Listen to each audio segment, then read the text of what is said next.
Meus irmãos, a paz do Senhor Jesus, a paz do Senhor Jesus, glória a Deus que nos concede mais uma oportunidade de estarmos juntos para estudarmos a palavra de Deus. Você ligou aí, Isaac? Nós estamos estudando sobre escatologia. Nós estamos aí caminhando para quase 2 meses de página aqui. Eu vi, já estou na 41 páginas já a respeito do assunto, e nós nem começou bem dizer, né? Paz, irmã Rosa, é Rosa, e nós nem começamos bem dizer. Estamos nos sinais, né, que antecedem a volta do nosso Senhor Jesus, né? E estamos também sem pressa, porque é importante nós entendermos, né? Ensino é para entender, não é para a gente correr, querer terminar logo, mas o objetivo é poder passar o conhecimento para a amada igreja, e principalmente a respeito desse assunto que é tão atual para as nossas vidas, e que nós precisamos estar atentos a respeito da vinda do nosso Senhor Jesus. Nós ainda estamos falando sobre os sinais. Depois nós vamos, permitindo Deus, falar sobre a grande tribulação, falar sobre o anticristo, falar sobre o que a igreja, onde a igreja estará, né, na grande tribulação. Então nós vamos caminhando aos poucos aí e vamos sendo orientados pelo Espírito Santo. Hoje nós vamos falar mais uma vez a respeito de um sinal que está no Evangelho de Jesus, segundo escreveu Mateus, capítulo de número 24. É onde nós estamos inseridos, né, a respeito do fim. Os discípulos questionaram Jesus, né, quando nós vamos saber quais sinais, quando isso acontecerá, e Jesus começa a falar para eles, né, falar para eles sobre os sinais que antecederiam a sua vinda, ou que anunciariam que ele breve virá. E nós já estamos estudando, amados, já falamos sobre o falso profeta, né? Que Jesus ele inicia, se eu não me engano, no versículo 3 ou 4.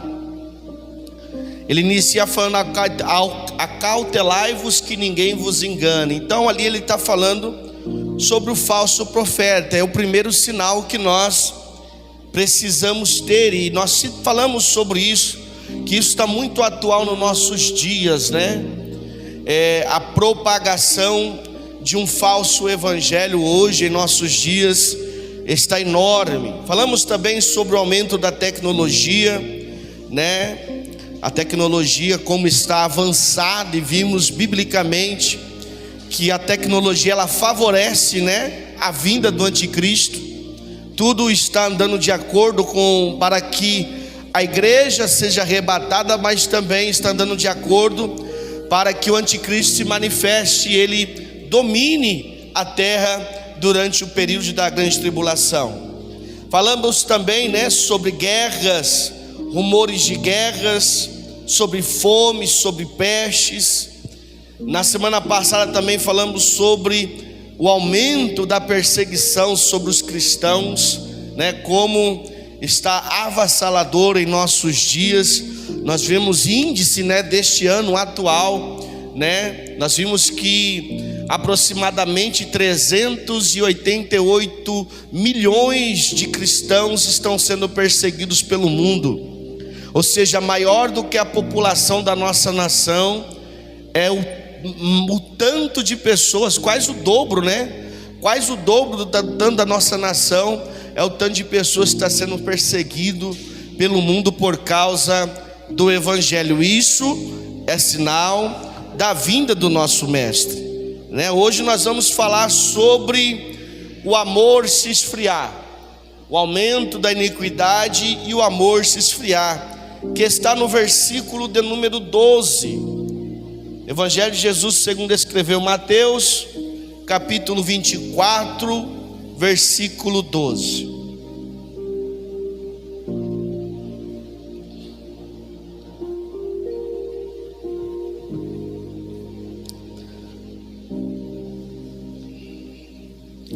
Está lá no telão. Vamos ler todos nós juntos ali no telão, no 3. 1, 2, 3. E por se multiplicar a iniquidade. Então observa que aqui Jesus ele está falando sobre o sinal do fim dos tempos. E um destes sinais é o aumento da iniquidade, a multiplicação da iniquidade. E por se multiplicar o amor de muitos se esfriará. Será que nós estamos vivendo esse tempo? Será que a iniquidade se aumenta a cada dia mais na nossa geração? Será que o amor está se esfriando? Eu quero dizer para os irmãos também, lembrar que culto de ensino não é como um culto normal. Culto de ensino você tem a liberdade de interagir com quem está ensinando, tá? Então você pode perguntar, pode acrescentar, né? Que aqui nós temos a liberdade de poder interagir uns com os outros, tá bom? O versículo de número 12 do capítulo 24 que Mateus escreve é sem dúvida um dos versículos mais claros para os nossos dias, dentre todo o sermão profético de Jesus. Ou seja, a multiplicação da iniquidade nos nossos dias, ela é uma forma muito visível para os nossos dias, e muito claro, e também o esfriamento do amor devido a essas consequências da iniquidade. Observa que ele não fala de catástrofes como terremotos ou guerras, mas aqui ele vai entrar falando de uma catástrofe na alma humana, porque a iniquidade não é exterior, ela é interior. E esfriamento do amor também, ela não é exterior, ela é interior. Logicamente que ela se ativa ou se pratica exteriormente, mas o início dela é dentro da pessoa, dentro do ser humano. Então aqui Jesus ele vai falar de um sinal que flora dentro de cada um de nós, e que já está aflorado na humanidade em que nós estamos diante, que estão diante de nós. Primeiro, o que Jesus quis dizer com o aumento da iniquidade? Deixa eu só ver aqui, meus irmãos, onde para mim não me perder, meu Deus do céu. É isso mesmo. A palavra grega usada para iniquidade aqui é anomia. Literalmente significa ausência de lei ou desprezo pelas normas. Ou seja, a iniquidade, no contexto em que Jesus aqui está apresentando, trata-se de pessoas que não seguem leis, ou pessoas que desprezam aquilo que nós consideramos como normal. Eu queria pedir para o Diácono Luiz, faz favor para mim, meu amigo. Tem umas crianças que estão correndo ali fora e a gente não está vendo, e de repente aquele portão aberto é perigoso. Pede para eles ficar na salinha lá. Não, tem que deixar aberto, não dá para fechar o portão. Então aqui no contexto, quando Jesus ele apresenta o aumento da iniquidade, o que ele está dizendo aqui é pessoas que não seguem leis, e pessoas que desprezam aquilo que nós consideramos uma vida normal, uma moralidade. A iniquidade não é apenas o erro, mas a celebração do que é errado. É a inversão de valores onde o mal é chamado de bem. Alguém abra para mim no livro do profeta Isaías, capítulo de número 5, e lê para nós o versículo de número 20. Quem for ler, erga a mão para a gente ler no microfone que está gravando, para depois a gente divulgar essa mensagem para alcançar mais vidas. Quem vai ler? Erga a mão, tia Luzinete.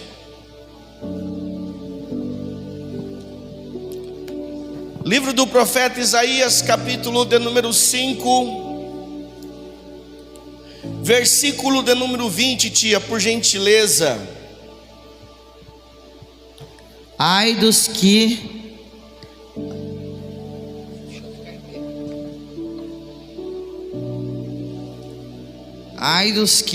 ao mal chamam bem, e ao bem mal, que fazem da escuridão luz, e da luz escuridade, que põe o amargo por doce, e o doce por amargo.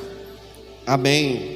Então nós vemos aqui que o próprio Deus aqui, ele já denunciava isso na antiga aliança, quando havia pessoas que chamavam o mal de bem. Há isso em nossos dias. Aquilo que nós consideramos como mal, há pessoas que consideram como bem. Aquilo que nós consideramos como errado, há pessoas que consideram como certo. E Deus aqui, ele denuncia dizendo: ai deles, ai desse tipo de pessoas que mudam o certo pelo errado. E aqui ele está trazendo sobre princípios morais, estabelecido pelo próprio Deus, aonde a moralidade ela está em decadência. O respeito, o amor, a sensibilidade, tudo vai se acabando, e ele mostra que por causa de aumentar a iniquidade, que é quebra de lei, desprezar aquilo que é normal, e isso acaba acontecendo automaticamente na mente das pessoas. A iniquidade aumenta, que é um pecado, aonde uma pessoa vive de uma forma deliberada, sem freio, e aí por aumentar isso, a pessoa começa a desprezar aquilo que é correto e a valorizar aquilo que é errado. Porque querendo ou não querendo, a nossa natureza humana, ela sempre vai querer pender para o que é errado. A nossa natureza humana, ela vai querer sempre contrariar aquilo que Deus estabeleceu como certo para as nossas vidas. E a questão é essa aqui, é nós nos atentarmos para este sinal. Mas aqui, aproveitando nos atentar para este sinal, é nos atentar também para a nossa própria vida. Isso é importante, porque eu até disse na semana passada, não me lembro quando eu era pequeno, lá na casa do meu avô no Matadouro, descia uns rapazes lá no Matadouro para fumar maconha, e eu lembro que as pessoas diziam: ó, o maconheiro. Eu saía correndo com medo, todo mundo tinha medo do maconheiro. Não era verdade? Quem passou por essa fase aí? Ó, o maconheiro, todo mundo escondia, saía correndo. Hoje não. Hoje se tornou tão natural que as pessoas fumam maconha andando na rua. Você anda na rua, eu trabalho andando na rua diversas vezes, para a gente fumando maconha dentro do carro, fumando maconha andando de boa, sentado numa sarjeta. E aí não se resume as pessoas que nós consideramos como marginais, mas isso que nós tínhamos medo anteriormente já alcançou pessoas que usam gravatas, pessoas que estão dentro da igreja. Vale a pena lembrar de novo mais uma vez: a missionária adora uma mulher de Deus. O inimigo tentou depravar o lar dela, mas não conseguiu, porque é uma mulher de Deus. Mas ela teve a experiência de um itinerante, eu penso que seja, passou um tempo na casa dela, estava pregando em várias igrejas na cidade, e quando menos espera, o cara estava fumando maconha dentro da casa dela. e estava pregando em várias igrejas, e profetizava e revelava. Você está entendendo? Então as coisas vão normalizando, que as pessoas vão achando normal, e é isso que Deus enuncia. E isso, dentro da nossa natureza humana, não pode se tornar normal. Quando isso se torna normal em nossos dias, significa que a iniquidade está aumentando, e isso está respingando dentro da igreja. Imagine, irmão, a igreja como um navio enorme, mas no meio do oceano gigante. Isso é a igreja, é um navio muito grande no meio do oceano. Enquanto o navio está sobre o oceano, ele consegue caminhar, mas se o mar ficar revolto e começar a inundar o navio, aquele navio corre o risco de afundar. Assim é a igreja. Quando o mundo começa a adentrar a igreja, as coisas que o mundo hoje fala que é normal, começa a entrar dentro da igreja, daqui a pouco não sabe mais distinguir o que é igreja e o que é um bar. Não consegue mais distinguir o que é uma igreja e o que é uma boate. E nós estamos vivendo esses dias, porque muitos líderes, e permitem, é culto de ensino, eu preciso tratar, usam de estratégias mundanas para trazer as pessoas para a igreja. Ou seja, usam comportamentos ou entretenimento do mundo para tentar agregar pessoas para a igreja. Mas a Bíblia é categórica em dizer que o que atrai as pessoas para a igreja e o que mantém as pessoas da igreja é a palavra de Deus, nada mais do que a palavra. Eu me lembro quando eu passei no cárcere, um pastor amigo que eu conheci no cárcere, ele falou assim: eu falei, eu citei um versículo porque ele passava muito a mão na cabeça dos caras que seguiam um comando lá dentro. Eu falei, não, mas aí eu mostrei na Bíblia que era errado. Ele falou assim, não, mas eles é diferente, né? Eu falei, não, irmão, não tem Bíblia para eles, a Bíblia é uma só. Não tem Bíblia, hoje tem Bíblia de estudo para jovem, para senhor, para senhora, para homem, para mulher, para casais tem, mas a palavra ela é uma só. A palavra que vem para mim vai para o Isaac, que é o meu filho que está com 12 anos.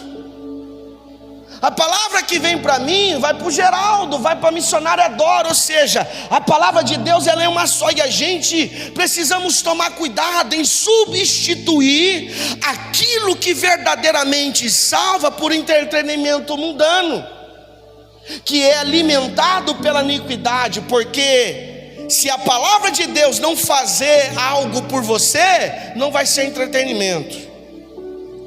Se a palavra de Deus não curar, irmão, porque a palavra de Deus ela cura, ela liberta, ela salva, ela restaura, a palavra de Deus transforma, e a palavra de Deus ela é o suficiente. Se a palavra de Deus não fizer aquilo que é necessário fazer de mudança para a sua vida, para o seu casamento, para os seus filhos, não vai ser a oração de ninguém que vai mudar, porque antes da oração vem a palavra. Nós só conseguimos orar ou aprendemos a orar por causa da palavra. Eu vi uma frase, eu até marquei numa Bíblia antiga que eu tenho lá, que é mais ou menos assim: se nós desvalorizamos a palavra de Deus, nós corremos o risco de pedir coisas ao Senhor em oração que nós nunca vamos receber. Por quê? Porque está fora da palavra. A nossa oração precisa ter base bíblica. As revelações que nós sabemos, eu acredito no dom da revelação, acredito no dom da profecia, mas todas elas precisam ter base bíblica. Nada pode estar fora do contexto da palavra de Deus. Uma vez fora do contexto da palavra de Deus, amados irmãos, o que acontece?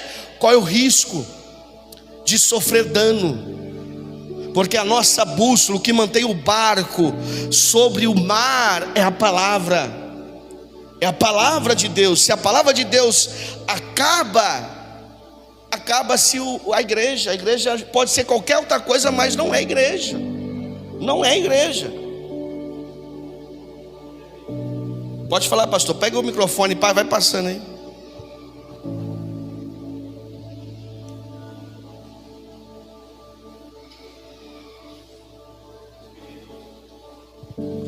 Meus queridos irmãos, como o pastor Levi está falando sobre o amor, né? Nós vejamos que o amor está se acabando. Eu vou em várias partes que nós vivemos aqui no mundo, eu vou citar: o amor está acabando entre o casal, marido e mulher. Isso eu vejo. Veja bem, o amor está acabando entre os filhos. As filhas, os filhos não amam mais a mãe como amava antes, nem as filhas. E a mãe e o pai também não ama mais os filhos como ama antes. Está acabando o amor, está se esfriando. Não está só esfriando dentro da igreja evangélica, está esfriando no mundo inteiro, que o pastor Levi está falando. Está acabando o amor. Hoje também tem pastor, por que não falar? Eu sou pastor, tem que falar a verdade. Tem pastor também que não está mais ligando para as ovelhas. Está acabando o amor, não está mais, só está pensando no din-dinho, no dinheiro. Então o amor está acabando dentro da sua sociedade. Em vários lugares está acabando o amor. Graças a Deus aqui dentro ainda não, mas por aí nós vejamos que o amor está se acabando. É verdade, meus queridos. No meu tempo, que eu dirigi essa igreja um bom tempo, que o pastor Levi sabe que ele é meu filho, existia amor, mas eu vejo que hoje só amor de boca para fora. Só fala, mas não bebe o amor. Fala, mas não bebe o amor. Está acabando. Amém. E o amor dentro da igreja, ela vai se acabando porque o mundo vai entrando dentro da igreja. E biblicamente a palavra de Deus nos fala que quando Jesus ele falou para Pedro: Pedro, tu és pedra, e sobre esta rocha edificaria a minha igreja. E ele conclui dizendo: e as portas do inferno não prevalecerão contra ela. Eu ouvi esse versículo diversas vezes. Talvez você pode ter tido uma interpretação errada como eu há um tempo passado, que ia significar o quê? Que o inferno ia querer chacoalhar a porta da igreja, mas não ia conseguir derrubar a igreja. Mas não é isso que o versículo diz. Quando fala que as portas do inferno, não é a porta da igreja, não ia prevalecer, significa que a igreja ia avançar e o inferno ia recuar. É isso que Jesus diz: a porta do inferno não prevalecerão contra ela. Significa que a igreja ia avançar, e aonde o inferno estivesse dominando, ele iria ter que recuar. Só que hoje não, irmão. A igreja está recuando e o mundo está avançando para cima da igreja. E é por falta do quê? Por falta da palavra de Deus. Eu, como pastor, amados irmãos, se um dia a igreja, vamos supor que a igreja esvaziou, e eu estiver ensinando a palavra de Deus, eu vou estar feliz com 2 ou 3 aqui, mesmo ensinando a palavra de Deus, porque eu sempre avalio a minha vida, eu preciso avaliar. Eu prefiro entregar a igreja ensinando a verdade com 2, 3 membros aqui, do que estar com a igreja cheia, aonde as pessoas não têm a palavra de Deus. Eu prefiro não entrar por esse caminho, porque a palavra de Deus, ela é a nossa única bússola, o que nos sustenta. E aí não se trata de pecar somente, mas de uma rebeldia sistemática, onde o ser humano se torna a sua própria lei, estabelece as suas próprias regras. É o espírito de que tem. Quem nunca ouviu isso? Você vai orientar o irmão, o tipo de pecado de pessoas que talvez estão próximas de nós, familiares, pessoas dentro do próprio lar. Que tem? Tem nada a ver, né? Cada um cuida da sua vida. Não há nada de errado nisso, não tem nada de errado. Então, ou seja, observa que as pessoas, é o que nós ouvimos hoje. E nós precisamos entender um ponto que eu já disse aqui, que a Bíblia Sagrada, irmão, ela está acima da lei do homem. O homem pode estabelecer leis, como existe em países por aí, que nós já estudamos, que existem leis que contrariam a palavra de Deus. E você vai para onde? Vai para a lei do homem ou vai pela palavra? Tem que ir pela palavra. A palavra de Deus, a Bíblia Sagrada, ela está acima da Constituição do nosso país. Se criarem leis que vão contra a palavra de Deus, nós precisamos ficar com a palavra. Sabe por quê? Porque a Bíblia é clara em dizer que nós não somos daqui, nós estamos de passagem, o nosso reino é lá na eternidade.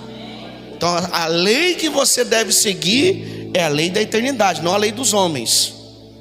E é por isso que muitas pessoas se perdem, porque diante da lei dos homens é liberado, pode fazer, mas diante da lei de Deus é pecado, é imoral.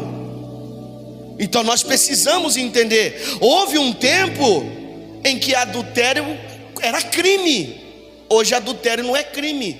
E como o adultério aumentou depois que parou com o crime de adultério? O adultério aumentou de uma forma avassaladora no país. Fim de casamentos aumentou muito mais ainda. Por quê? Por causa da liberação humana. Aí o ser humano se acha na liberdade, e não é. A nossa regra de fé é a palavra de Deus. Hoje quem defende princípios éticos ou bíblicos é muitas vezes visto como atrasado ou intolerante, enquanto a quebra desses princípios de ética e bíblicos é celebrado com liberdade, quando na verdade isso não é liberdade, e sim libertinagem. Existe uma diferença entre liberdade e libertinagem. Tem muitas pessoas que acham que vivem uma liberdade, mas estão vivendo uma libertinagem. E nós vamos ver aqui, para que você entenda, eu estou trazendo devagar, eu acredito que nós não vamos nem concluir esse assunto hoje, porque eu preciso trazer devagar para você entender a razão do amor esfriar, o que é iniquidade de verdade. E libertinagem tem muito a ver com iniquidade. Pensa na liberdade como dirigir um carro com as leis de trânsito. Você é livre para dirigir um carro baseado na lei do trânsito. E na libertinagem como dirigir um carro sem freio e na contramão. Você vê a diferença? Liberdade diante da lei, eu estou livre para andar, desde que tenha regras.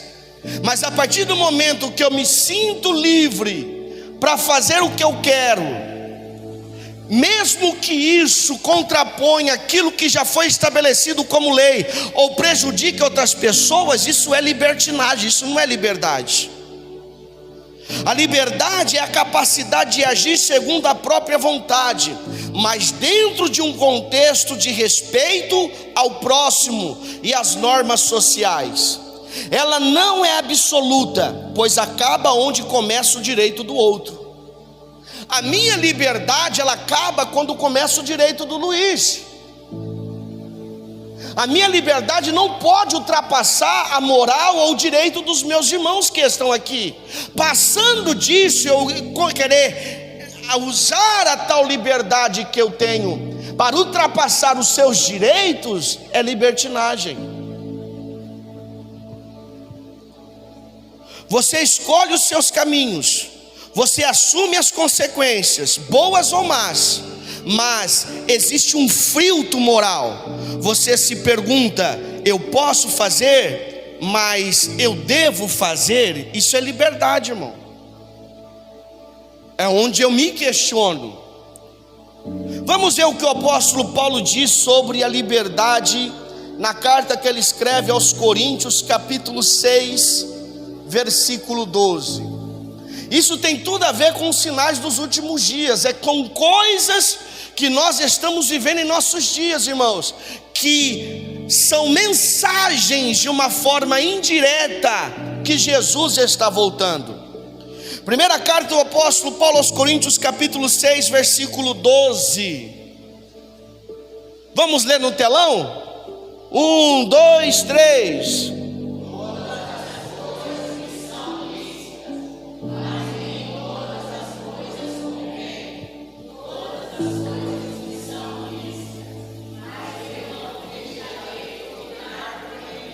Ponto. O apóstolo Paulo está mostrando o que é liberdade. Eu sou livre para fazer o que eu quero, mas me convém? Não me convém. Todas as coisas me são livres, ou seja, eu sou livre para fazer o que eu quero. Eu, como pastor, já disse aqui, se eu falar agora aqui, ó, não quero mais ser pastor, vou pegar minha família e vou viver minha vida no mundo, eu posso fazer, eu tenho liberdade para isso.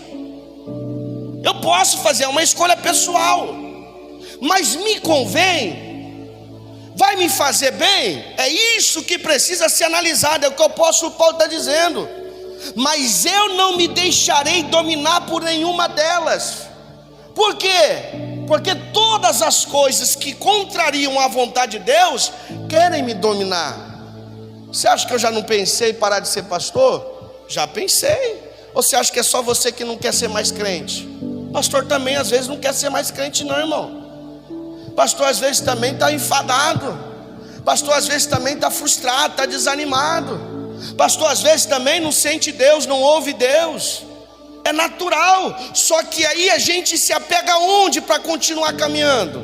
É na palavra.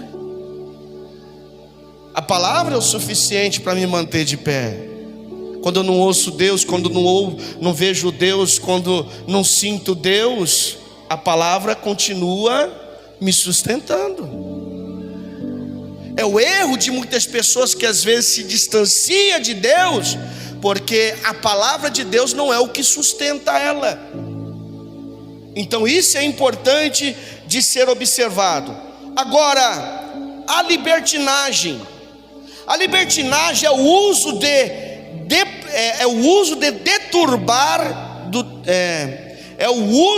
deturbado da liberdade.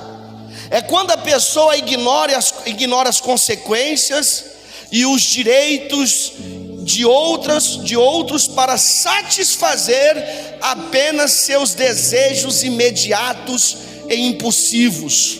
Vou ler de novo. Libertinagem é o uso deturbado da liberdade. É quando a pessoa ignora as consequências e os direitos dos outros para satisfazer apenas os seus desejos imediatos e impulsivos. Agora, isso não te soa familiar? Eu, particularmente, eu consigo ver isso na juventude da nossa geração. Esse desejo impossível de viver livre, eles pregam, né? Eu quero ser livre, eu quero ter privacidade. Aonde alguém dentro da sua casa tem que ter privacidade? Quem tem que ter privacidade é o homem e a mulher da casa. Filho não tem privacidade.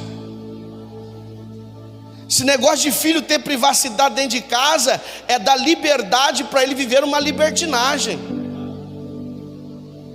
Porque o seu filho, o meu filho que está ali no fundo, é o único jovem que tem aqui hoje, está ali ouvindo e ele aprende. Eu já falei isso para ele, falei: filho, o dia que nós tiver uma casa, que tiver o quarto, e você trancar o seu quarto, eu arranco a folha da porta, você vai ficar sem porta no quarto. Você quer trancar o quarto, vai ter a sua casa, quando estiver na sua casa, você tranca a porta do seu quarto. Aqui em casa não, é tudo aberto.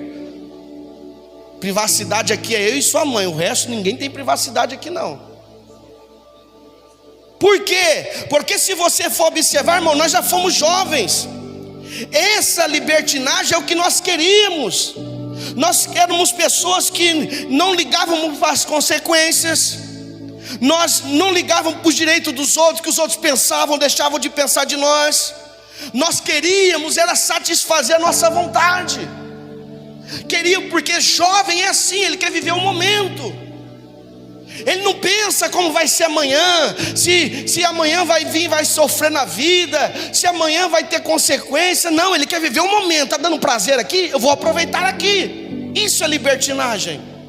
São pessoas que não pensam nas consequências e vivem uma vida depravada. Quando os pais pensam dar uma liberdade para os filhos que não têm maturidade, ou seja, não estão preparados para ela, a liberdade se torna libertinagem. Nós que somos adultos e que estamos num processo ainda de criar uma maturidade, irmão, às vezes nós falhamos com a liberdade que nós temos.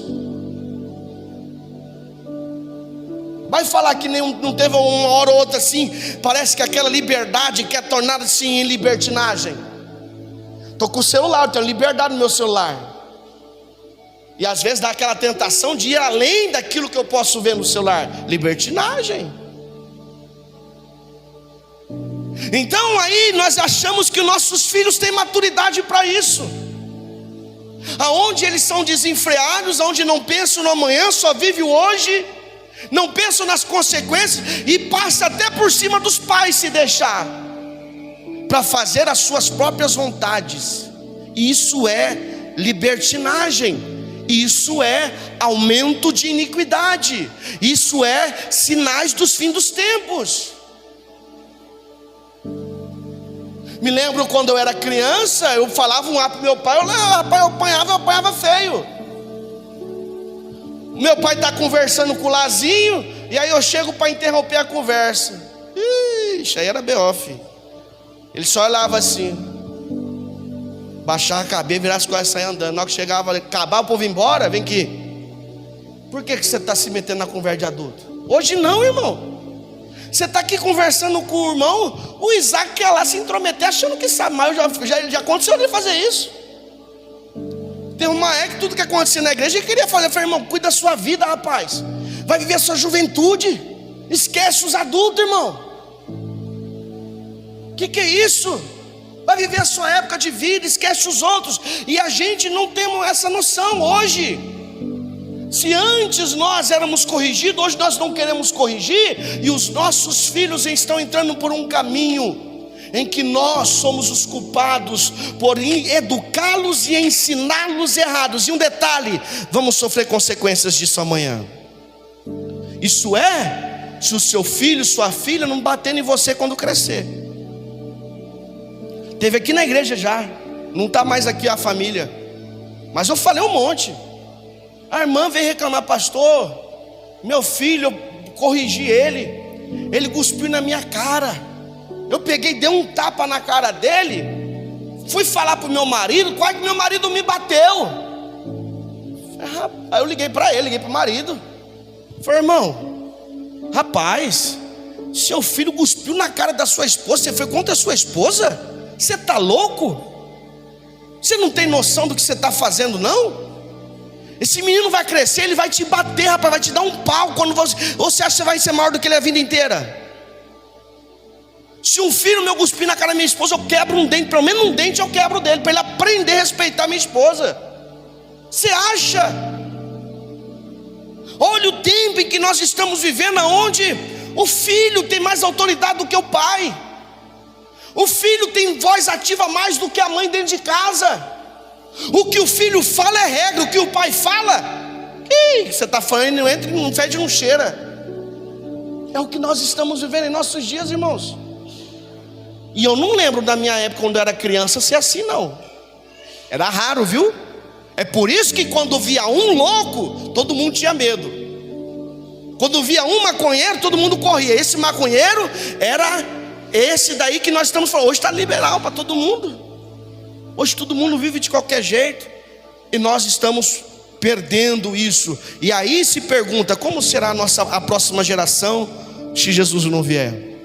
É por isso que eu acredito que Jesus não vai demorar para vir não. Diante dos sinais, irmãos. Porque hoje, até para gerar jovens obreiros está difícil. Os jovens não querem saber de igreja. Se eu deixo, o Isaac estava lá agora no celular, você vai para a igreja, senta lá no fundo. A Manuele, não é verdade? É, irmão. Se deixar, eles não querem saber de Deus, não querem saber de igreja. E aí eu falo, eu já disse aqui, repito, não tenho dificuldade de repetir. Seu filho não quer ir para a escola, por que você não deixa ele ficar em casa também? Ah não, pastor, tem que ir para a escola. E ele não tem que ser salvo? Então para ir para a igreja, seu filho pode escolher. Agora para ir para a escola ele não pode? Isso é questão de nós analisarmos, irmãos, para saber o que nós estamos fazendo diante daquilo que Deus confiou a nós. Isso é o que o pastor Levino disse, o mundo invadindo a igreja. E aí muitos pastores, que não sou eu, tem medo de falar isso, não tem medo de perder membro, irmão. Pregando a verdade, não tenho. Não tenho, porque eu prego com amor, eu falo com amor, porque eu quero ver os fins de nós como senhores, senhoras. Se Jesus não voltar, nós idosos, meu filho cuidando de mim, rapaz. Falei para ele, vou pagar uma faculdade para você, você vai estudar, mas quando você estiver lá bem, lá, se não tiver, você vai comprar um rancho para mim na beira do rio, para mim pescar, e com um barco. Falei para ele. E eu falei, eu não quero um rancho com vizinho não, quero um rancho isolado, porque eu não gosto de barulho. Não é verdade? Se nós não falar isso, nosso filho não vai preparar nada para nós. Sabe o que vai fazer?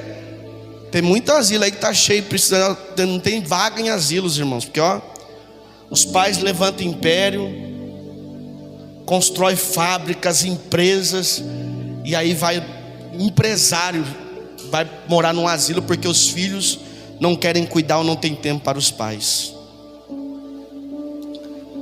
Isso são sinais dos últimos tempos. Isso é iniquidade. Jesus está dizendo que esse tipo de comportamento iria aumentar nos últimos dias. Iriam anteceder o arrebatamento da igreja. E aumentou ou não aumentou, meus irmãos? Como estão os jovens hoje? Eu estou falando de todos os jovens. Eu tenho o Isaac, tenho o Noah. Não, 90% dos jovens está aí. E os pais que seguram correm o risco de ser denunciado, viu? Conselho tutelar, receber processo. Você não pode corrigir o seu filho com uma cinta, porque ele vai lá e te processa. Você dá o nome para o filho, daqui a pouco ele quer ir lá mudar o nome dele. O pai perdeu o valor, irmão. A escola quer educar o seu filho, não é mais você que educa.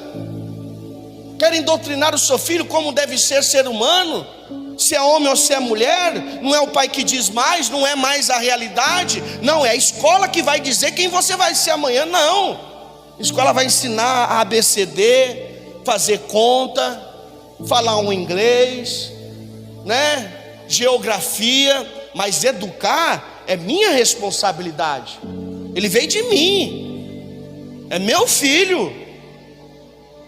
Então é meu filho, as minhas regras. Não é regra de escola, não é regra de governo. Tem um pastor amigo meu, que um dia o filho dele fez uma rebeldia, e ele corrigiu o filho, deu uma surra no filho, chegou a ficar marca. O filho chegou na escola com a marca: professora, você quer que chame a polícia para denunciar seu pai? Ele falou: não, meu pai me corrigiu porque foi eu que errei. Eu estou errado, meu pai está certo. Sabe o que aconteceu? Aquele jovem virou policial, se tornou um homem de verdade, respeitado, bem sucedido. Os filhos daquele pastor, um filho virou soldado lá, ele toca na orquestra do exército de São Paulo. Por quê? Porque o pai foi homem, não foi covarde. Nós precisamos avaliar, irmão, avaliar. Não confunde, um detalhe aqui para os pais, incluindo eu, não confunde amor com libertinagem. Tem muitos pais confundindo amor com libertinagem, dando liberdade para os filhos fazer coisas que nem você faz. Amor não é libertinagem, tomemos cuidado. Veja o que o apóstolo Paulo diz também sobre isso, na segunda carta que ele escreve a Timóteo, capítulo 3.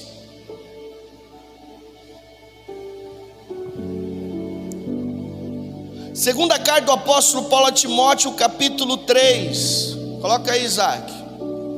Segunda carta do apóstolo Paulo a Timóteo, capítulo 3, versículo 1 em diante.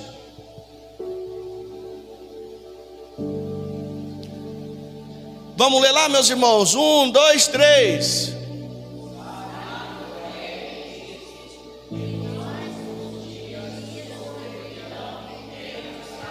Ponto. Observa aí que ele está dizendo: nos últimos dias sobrevirão tempos trabalhosos. Que tempo é esse? Vamos lá, versículo 2. Olha que vai ter pessoas aí, ó. Peraí, 2, vamos lá. porque haverá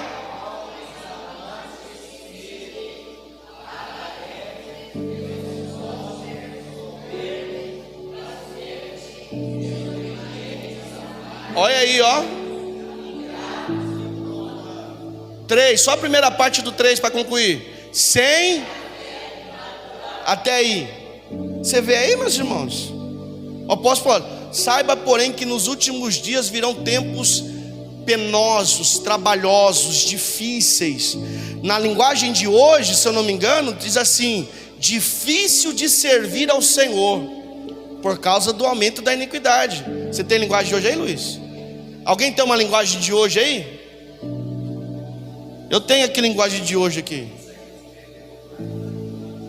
Exatamente. O irmão Luiz está lembrando que o apóstolo Paulo escreveu isso daí há mais de 2000 anos. E aí a realidade é o que? Nós não estamos vivendo esse dia não, Luiz? Esses dias não são esses dias que o apóstolo Paulo está dizendo? Porque vamos colocar aqui não, daí havia acontecido não. Como era no tempo da missionária Dora? Era assim, missionária Dora? Esse tempo assim? O povo vivia dessa forma no tempo do pastor Levino, do irmão João? Não, hoje, esse dia, irmão, estamos vivendo. Vamos lá, só para nós ver aqui na linguagem. Você colocou a linguagem de hoje, filho? Olha lá, o primeiro versículo. Olha lá, lembre-se disso, nos últimos dias haverá tempos difíceis. Não é essa tradução, deixa eu dar uma olhada aqui, que eu vi uma tradução que fala difícil de servir ao Senhor.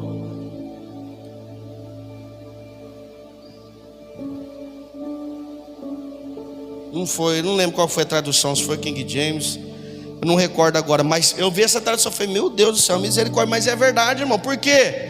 Por causa dessas situações que vem acontecendo. E nós estamos vivendo esses dias ou não estamos? E aí, o que falta para nós entender que o arrebatamento está perto?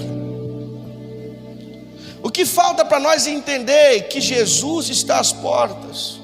Nós já viemos falando dos sinais, sobre o aumento da tecnologia, sobre as guerras, sobre essa perseguição aos cristãos. Olha lá, ó, tradução lá, ó. É importante para você saber isso também, Timóteo, que nos últimos dias vai ser muito difícil de ser servo de Cristo.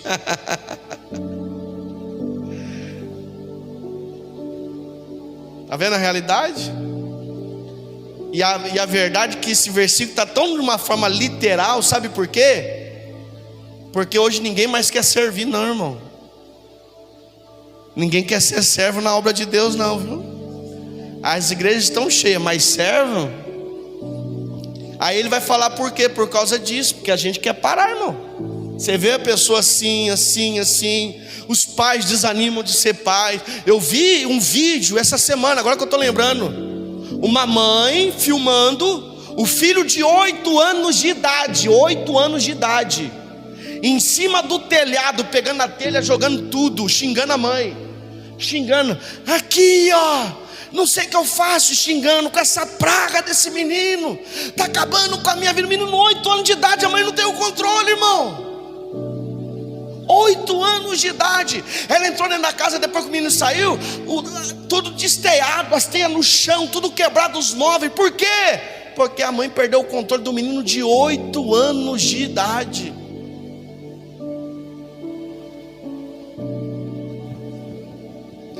Hoje mulheres, você vê, rapidinho, você vê mulheres dando tapa na cara da mãe. Dando tapa na cara da mãe, pai batendo nos filhos, filho batendo em pai.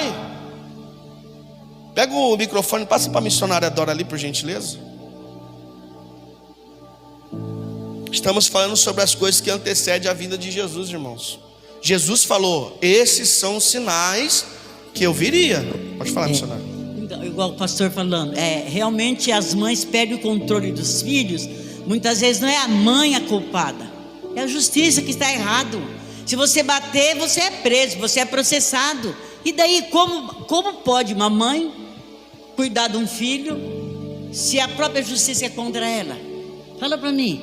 É difícil, pastor. Eu vou preso, missionário. É o que eu estou falando. Eu pro senhor. prefiro ir preso do que deixar meu filho viver a vida do jeito que ele quer. Nem todo mundo pensa igual você, Mas igual deveria eu, igual pensar. outros. Deveria pensar, porque Né? isso é ser homem, isso é ser mulher, isso é ser pai, isso é ser mãe.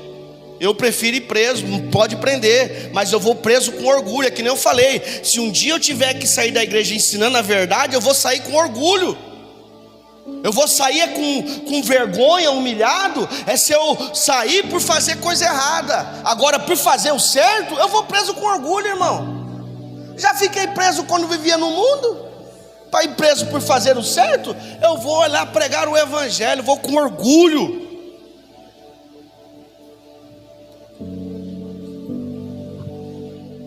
Vamos continuar. Ainda sobre o aumento da iniquidade, vemos crimes bárbaros, corrupção escancarada e inversão de valores sendo tratados como comuns. Hoje é verdade mesmo, você vê aí, criminalidade normal, corrupção escancarada, não estou nem vendo, roubam mesmo, e depois continuam lá falando como se nada tivesse acontecendo, né? Estamos vivendo a era do narcisismo. A iniquidade em nossos dias também se manifesta no egoísmo extremo, onde o meu desejo individual vale mais do que o seu bem-estar, vale mais do que a sua própria vida. Ainda como sinal do aumento da iniquidade, estamos vendo em nossos dias a perda do temor a Deus. Isso faz com que as pessoas percam o freio moral, vivendo duas vidas ao mesmo tempo. Na igreja, sou cristão, oro, eu louvo, até gosto da pregação, mas da porta da igreja para fora, faz como Pedro no julgamento de Jesus. O que Pedro fez quando Jesus foi julgado? Vamos ver lá, Lucas capítulo de número 22. Né? Tem pessoa que tem duas vidas. Na igreja, oh glória, aleluia, mas saiu da porta da igreja, minha rede social não é crente, meu celular não é crente, minha televisão não é crente, minha casa não é crente. Irmão, eu tenho família, parente, sabe, próximo de sangue, que nem me chamam para um churrasco, eu também não vou, porque sabe que eu não gosto onde tem bebida. Eu não vou, não gosto, irmão. Não gosto de levar meus filhos no meio disso, nem me chama. Quer ter um momento? As pessoas fazem aniversário para criança, mas você vai lá, a festa é para o adulto, irmão. Não, nem me chama, para criança é para criança, né? Mas tem que ser assim, Wellington. Tem que ser chato mesmo. Lucas capítulo de número 22, versículo 54. Olha aí o que Pedro quando estava perto de Jesus, cortou até a orelha de Malco. Mas quando Jesus foi para ser julgado, o que aconteceu? Cadê o Isaac? Lucas 22, Isaac, me ajuda a ir para o céu, meu filho. 54 em diante, vamos lá. 1, 2, 3.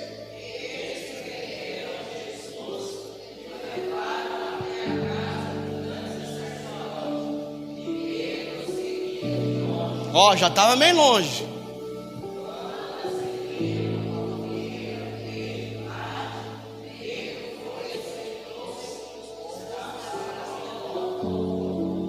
Continua.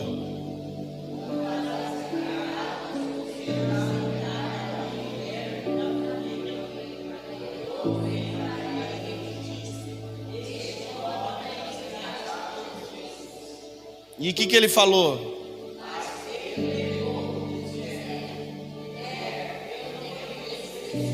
Meu Deus, continua, vamos lá.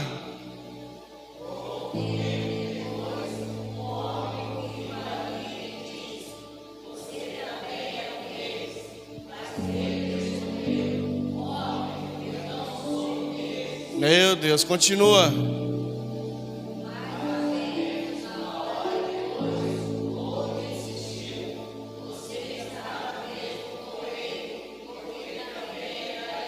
Vamos ver o que ele respondeu.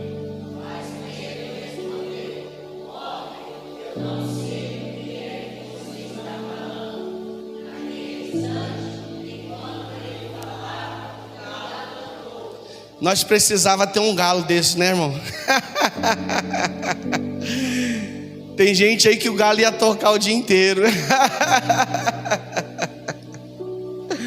Mas irmãos, diante de Jesus, da igreja é uma bênção, mas sai da igreja, perdeu o temor a Deus, vive duas vidas, uma vida paralela. O que é temor a Deus? Temor a Deus não é ter medo, é honrar a Deus. Quando eu honro a Deus, o que eu faço para honrar a Deus? É eu fugir da aparência do mal, fazer as coisas que agradam a Ele, honrar Ele diante dos meus irmãos, no meu trabalho, na empresa onde eu trabalho, na rua onde eu moro, diante dos familiares, diante dos parentes. Isso é honrar a Deus.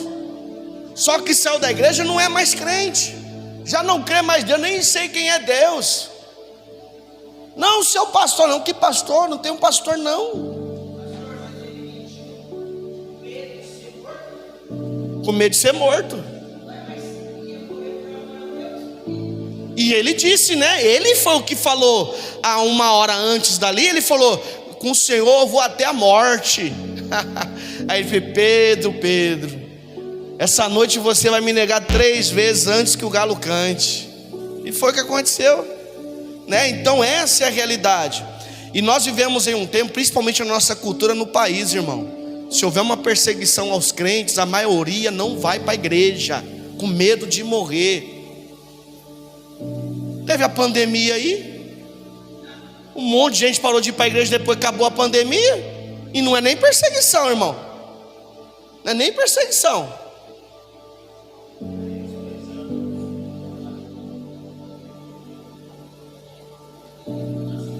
Vamos entrar aqui no começo sobre o esfriamento do amor. Nós vamos adentrar, mas acredito que nós não vamos concluir por causa do tempo, porque eu quero primeiro tratar o que é o amor bíblico, né? Para a gente entender esse esfriamento do amor, nós precisamos entender o que é o amor bíblico. Não é o mesmo amor que eu tenho pela minha esposa, que eu tenho pelo Isaac, que eu tenho pelos meus irmãos de amizade. Não é esse amor. Nós vamos ver um pouco sobre isso, tá? Para a gente concluir essa noite. Aí depois, na próxima terça, nós vamos falar sobre o esfriamento verdadeiro do amor que apresenta, que é o amor bíblico. Vamos lá. Em nossa língua portuguesa hoje usamos o amor para tudo, do sorvete ao cônjuge. No grego bíblico, porém, a palavra principal para o amor cristão é o ágape, que opera em uma frequência totalmente diferente do sentimento. Olha aí. Então o amor bíblico aqui está mostrando que não é um sentimento, porque nós, movido pelo sentimento, nós só faz quando nós sente, nós só ama quando nós sente. Tem gente que fala assim: eu amo, não tenho o que fazer, eu amo ele, eu amo ela, está lá morrendo, está sendo humilhado, está sendo... mas eu amo. Isso não é amor, isso é paixão. E a paixão, ela é enganosa, a paixão, ela é sofredora, a paixão, ela te humilha. É por isso que você vê a sexta-feira, né, paixão de Cristo, porque fala da humilhação de Cristo, fala do sofrimento de Cristo, fala da rejeição de Cristo. E amor, nós vamos ver daqui a pouquinho. Vamos lá, estou adiantando aqui, né? Ou seja, o amor bíblico não é um sentimento, tipo, eu tenho que sentir para dizer que eu amo. Sentimentos são, por definição, reativo, alguma ação para uma reação. Você precisa de um ponto de partida para que o sentimento desperte dentro de você. Isso é o sentimento. O amor bíblico, por outro lado, é proativo, agir esperando um resultado. Você age não pelo sentimento, porque a maioria das vezes o sentimento será contrário, mas você age pela oportunidade que está diante de você. Agir com sentimento vai depender de merecimento do outro ou do meu estado de espírito. Ou seja, agir com sentimento vai depender se você merece, né? O amor que eu vou sentir por você você não está merecendo o meu amor, não, é um sentimento, né? Precisa ver se merece, né? E vai depender se eu estou animado, se eu estou bom-humorado, se eu vou estar feliz, porque quando eu estou com raiva eu não amo ninguém. E às vezes nós confundimos o amor de Deus, o amor bíblico, com esse sentimento, e isso não é o amor que a Bíblia nos ensina, tá? que você só ama quando está animado, quando está alegre, quando tem vontade. Agora, o amor ágape, que é bíblico, é um compromisso incondicional com o bem do outro, independentemente das circunstâncias. Vou falar de novo. O amor ágape, que é o amor bíblico, é um compromisso incondicional com o bem do outro, independente das circunstâncias. Aí vamos só dar uma pincelada. Não é este amor que está acabando em nossos dias? Que você ama incondicionalmente, é um compromisso que você tem com o bem do seu irmão, independente do que ele faz ou deixa de fazer, independente da circunstância. Vamos ver o que Jesus disse em Mateus capítulo de número 5. Olha como Jesus nos manda amar. Jesus não dá opção, viu? Tem esse detalhe. Jesus fala assim: ó, irmão, se você conseguir, ama o seu irmão. Não, ame. É um mandamento, o amor é um mandamento. Acho que em João capítulo 15, eu não lembro o versículo, fala assim: um novo mandamento eu vos dou. Olha o que ele fala. Ele fala: um novo mandamento eu vos dou: amai os vossos, o seu próximo como eu vos amei.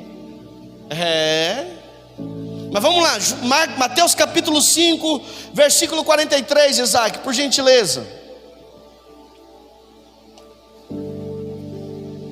Vamos ler? 1, 2, 3.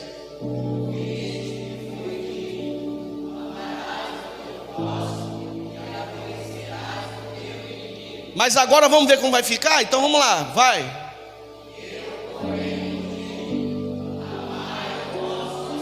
Nossa.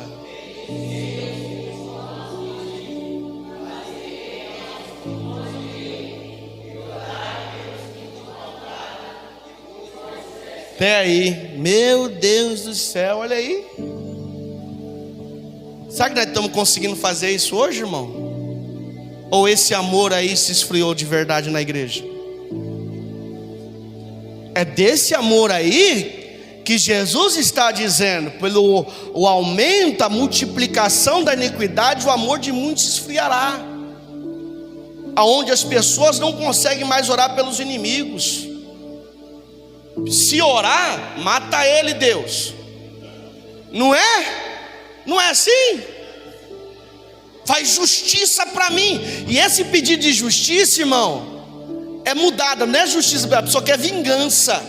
Ele não está pedindo para Deus fazer justiça, está pedindo: vinga eu, Deus, mata ele, faz ele sofrer, faz ela sofrer. Essa é a oração que nós estamos fazendo. Eu me lembro quando eu estava na casa de recuperação, eu era um dos obreiros e não podia comer no alojamento onde a gente dormia. E tinha um senhor lá de uns 40 e poucos anos na época, eu tinha uns 20 anos na época, né? E ele sempre comia no alojamento. E eu, como era um monitor, eu cheguei um dia nele e falei: senhor João, não pode comer aqui, come lá fora. Na verdade eu trouxe o alimento para ele, né? Porque o alimento era na outra casa, lá em cima, não dava para ele subir. E eu trouxe para ele, fui lá, coloquei o alimento dele lá na mesa. Falei: senhor João, trouxe o alimento para o senhor, está lá na mesa, come lá. Aí ele foi lá, pegou o alimento e voltou para o alojamento. Falei: ô irmão, não pode, irmão, é regra da casa, não pode, não faz isso não. Você está querendo o que comigo? Você está me perseguindo? Você pensa que eu sou quem? Eu te quebro no meio. E eu olhei, eu era um rapaz jovem novo, forte, rapaz. Eu falei: meu Deus, se eu pegar, eu quebro ele no meio. Pensei comigo. Só que aí eu peguei e saí para fora. E aí veio os outros obreiros, né, que era mais antigo. Falei: não, senhor João, calma aí. Eu peguei e saí, para evitar problema. Ele veio atrás, irmão. Eu sentei lá fora, ele com o chá na mão, que era noite, era o chá da noite, né? Com o chá e com o pão. E eu sentei, e ele tava falando um monte, eu quieto. Eu baixei a cabeça, fiquei quieto, não vou falar nada.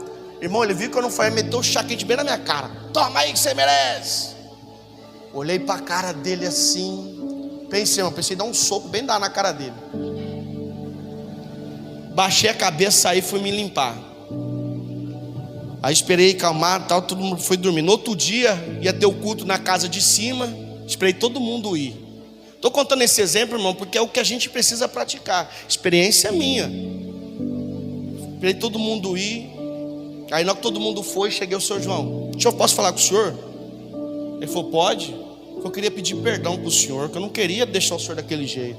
Ele falou: ô Levi, me perdoa você. eu que fiz errado, joguei o chá, não devia ter jogado, me perdoa, tal. E ali a gente se perdoou. Porque o inimigo queria o quê? Que eu pegasse ele, esperar todo mundo subir para dar uma surra nele, brigar com ele. Só que assim nós vence quem? O diabo. É aí que eu entro na questão, às vezes, quando eu vou conversar com algumas pessoas, eu falo assim: irmão, se desarma.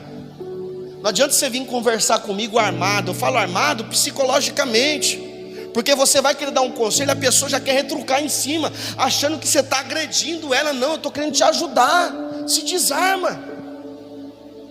E eu procuro sempre fazer isso, procuro observar o momento da pessoa para desarmar ela com palavras, para ela entender que a minha intenção é ajudar.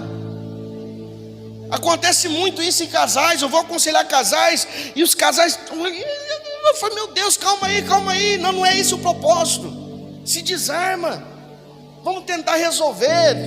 Deixa sua arma do lado, vamos tentar melhorar. Por quê? Porque assim, quem perde é Satanás, não é você. Mas tem muita família se perdendo, muitos casais sendo destruídos. Por quê? Porque vamos conversar, o amor acabou. Não é nem um sentimento, viu? É o respeito. Esse esfriamento do amor aqui é o respeito. Já não tem mais respeito nos casais, já não aprende mais a ouvir. E aí diz, inimigo. E na verdade aquilo que nós deveríamos considerar inimigo, que é o próprio diabo, acaba sendo meu amigo, porque ele me ajuda a destruir a sua vida. Irmão, o dia que você orar contra alguém e acontecer, não foi Deus não, foi o diabo que está lá. Você está achando que foi Deus, mas foi eu que fiz, viu? Irmão, você consegue sentir carinho por alguém que te persegue?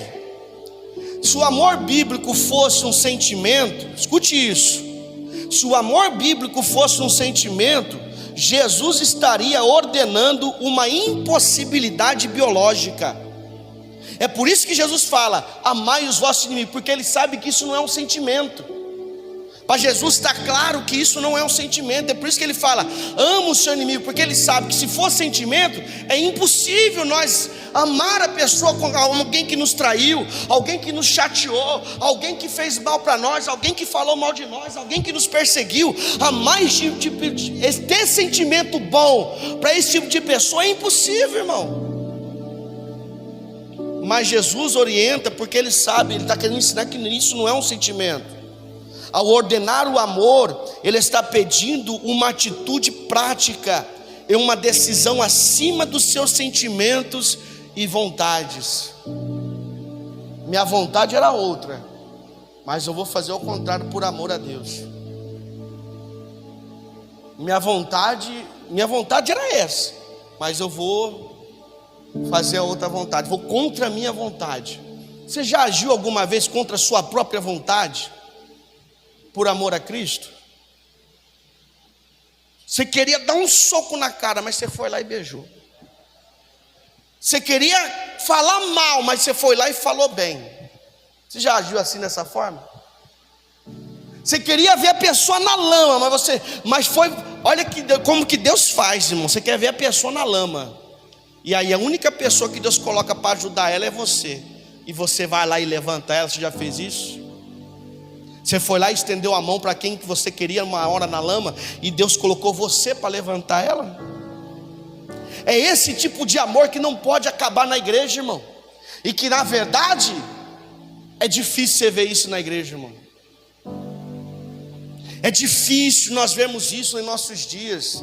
Hoje, em nossos dias, acabou o culto, eu nem cumprimento mais antes de ir embora. Eu já acabo, já estou correndo e vou embora. Não quero nem saber quem veio, quem não veio. Não quero nem saber quem faltou, quem não faltou. É minha vida, eu vou ver a minha vida e cada um com a sua vida. E não foi para isso que Deus nos criou. Não foi para isso que Deus nos uniu. Pastor Levino. E a hora já foi. Segundo Timóteo capítulo 3 versículo 2 diz assim: porque haverá homens amantes de si mesmo. Exatamente. Como tem hoje, tem pessoas que só pensam em si. O egoísta. Para os outros que se dane para lá. Para que crente é esse? É amante de si mesmo, só pensa nele. E tem homem, tem mulher assim também, que só pensa nela. Os outros que se dão, e fala desse jeito ainda. Está aqui, ó. E aqui fala que é nos últimos dias vai acontecer isso aqui, ó. E está acontecendo. E está acontecendo. Irmão, aguenta 5 minutos, só para a gente concluir essa parte aqui, explicando o que é o amor bíblico, tá? O apóstolo Paulo, na primeira carta que ele escreve aos Coríntios, capítulo 13, ele descreve o amor pelo que ele faz e não pelo que ele sente. Se você nunca leu o capítulo 13, é a excelência do amor. Eu vou só pincelar alguns pontos que fala ali naquele capítulo 13, ó. Ele fala que o amor, ele é paciente, que é a decisão de não desistir. Ele fala também que o amor não busca seus próprios interesses, é uma escolha de prioridade. Ele fala que o amor tudo sofre, tudo crê, tudo espera e tudo suporta. São posturas de resistência, não de empolgação. O amor é sofredor, é benigno, o amor não é invejoso, o amor não trata com leviandade, não se ensoberbece. Se o amor bíblico fosse sentimento, a crucificação não teria acontecido. Se o amor fosse um sentimento, a crucificação não teria acontecido. No jardim do Getsemane, o sentimento de Jesus era de angústia e pavor profundo. Eu vou estar lendo aqui em Mateus capítulo 26, versículo 37 ao 8. Veja o que Jesus está sentindo. E levando consigo Pedro e os 2 filhos de Zebedeu, começou a entristecer-se e angustiar-se. Está falando de sentimento. Jesus estava sentindo isso. Então lhes disse: a minha alma está triste até a morte, ficai aqui e vigiai comigo. A escolha de Jesus, porém, foi outra. Todavia não seja como eu quero, ou seja, todavia não seja o sentimento que está me destruindo por dentro, mas seja o que o Senhor quer. Esse é o amor, irmão, bíblico. O amor de Deus por nós é válido na cruz, não porque ele sentiu vontade de morrer, mas porque ele decidiu cumprir o plano da redenção. Então o amor bíblico não é um sentimento, é sim uma escolha, uma decisão.